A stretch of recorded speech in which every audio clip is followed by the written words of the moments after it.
नमस्कार, मी डॉक्टर शिवारी वाघ, संचालक aspire education institute, Chhatrapati Sambhajinagar. विद्यार्थी मित्रांनो, एक अतिशय महत्त्वाचा व्हिडिओ मी तुम्हाला या ठिकाणी शेअर करतोय.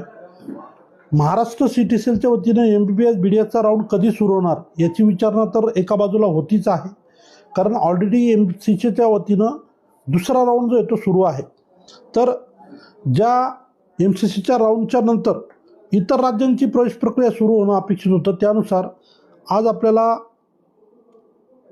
UPचा जो काही सेकंड राऊंड आहे, उत्तर प्रदेशमध्ये जे काही MBBS BDSचा दुसरा राऊंड आहे, त्या संदर्भानं जे महत्त्वाचं शेड्यूल आहे ते प्राप्त झालेलं आहे. नेमकी रजिस्ट्रेशन प्रक्रिया कधीपासून सुरू होते, चॉईस फिलिंग कधी असणार आहे, राऊंड कधी जाहीर होणार आहे, या सगळ्या बाबतीत एक छोटीशी माहिती तुम्हाला मी या ठिकाणी शेअर करणार आहे.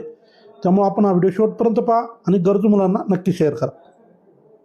सगळ्यात पहिले UPमध्ये MBBS BDSच्या ॲडमिशनला जात असताना जर आपण पहिल्या राऊंडमध्ये रजिस्ट्रेशन केलेलं असेल तर परत आपल्याला रजिस्ट्रेशन करण्याची गरज नाही आहे. हा फार महत्त्वाचा विषय. परंतु ज्यांनी यापूर्वी भाग घेतलेला नाही पण नव्यानं त्यांना भाग घ्यायचा असेल तर रजिस्ट्रेशन प्रक्रिया जी सुरू होती ती सुरू होणार आहे 10 सप्टेंबर 2025 सायंकाळी 5 वाजेपासून. म्हणजे आता ऑलरेडी रात्रीचे 2 वाजलेले आहेत, म्हणजे 10 तारीख सुरू झालेली आहे. परंतु आज सायंकाळी 5 नंतर रजिस्ट्रेशन प्रक्रिया ओपन होईल. वेळ असणार आहे 15 सप्टेंबरपर्यंत सकाळी 11पर्यंत. म्हणजे जवळजवळ साधारण 10 तारीख सोडून देऊ आपण, 11, 12, 13 आणि 14 जवळजवळ 4 दिवस पूर्ण दिवस हे रजिस्ट्रेशन प्रक्रियेसाठी उपलब्ध आहेत. जे विद्यार्थी या दरम्यान रजिस्ट्रेशन प्रक्रियेत भाग घेतील यांना जे काय सिक्युरिटी डिपॉझिट जमा करायचं आहे त्यासाठी 15 तारखेला दुपारी 2पर्यंत वेळ आहे. आणि चॉईस फिलिंगची प्रक्रिया 15 तारखेपासूनच सुरू होणार आहे. मेरिट सूची पण 15 तारखेला येईल. चॉईस फिलिंग 15 तारखेला सायंकाळी 5 नंतर सुरू होईल आणि 18 तारखेला सायंकाळी 5 वाजेपर्यंत ती उपलब्ध असेल.